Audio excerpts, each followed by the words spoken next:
Thank you. Good morning, everyone. It's a pleasure and an honor to be here. And thank you to the committee for selecting our abstract for this press briefing. My name is Stine Ulrik Mikkelsen. I'm a medical doctor from Rigshospitalet in Copenhagen, Denmark.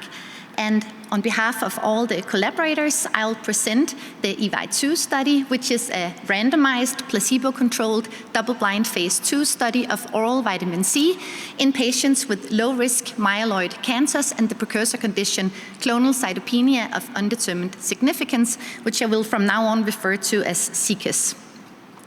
And these are my disclosures. So the aim of EVI-2 was to investigate if oral vitamin C supplementation was safe and whether it could change disease characteristics and health outcomes in patients with low-risk myeloid cancers and CCUS. And a bit of background. No known prevention exists for patients with low-risk myeloid cancers and CCUS, and these patients are often followed for years in the hematological department to allow for supportive care for their sometimes serious anemias and to monitor for progression to higher risk disease and ultimately potentially acute myeloid leukemia. In our research group, we have for some years now been interested in vitamin C, since vitamin C approximately 10 years ago was discovered to be a cofactor for an important enzyme called TET2, which patients with myeloid cancers and CCUS are often lacking. And this lack contributes to driving the disease. Preclinical studies have shown that vitamin C supplementation by increasing residual healthy TET2 activity may prevent evolution of myeloid cancer in mice.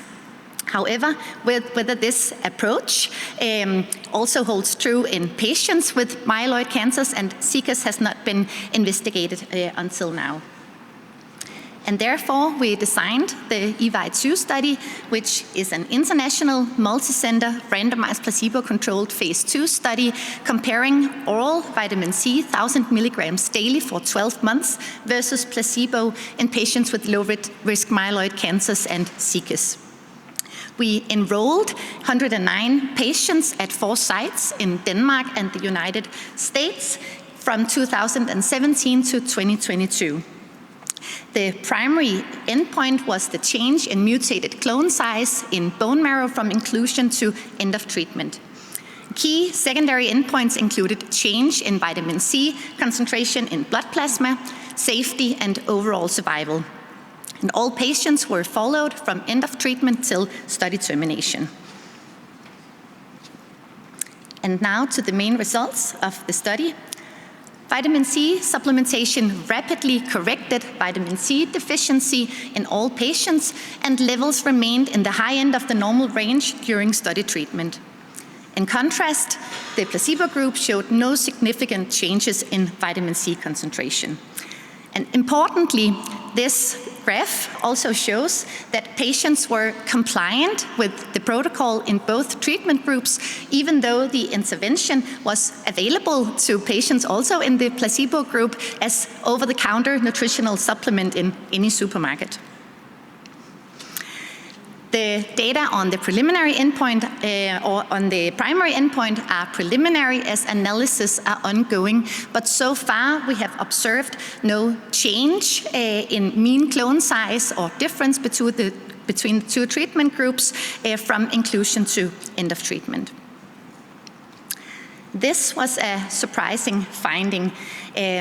Vitamin C supplementation was associated with a clinically and statistically significant longer overall survival compared to placebo. The median overall survival was 42.2 months in the placebo group, while it was not reached in the vitamin C group. And death was related to the hematological disease in a higher proportion of patients in the placebo group than in the vitamin C group.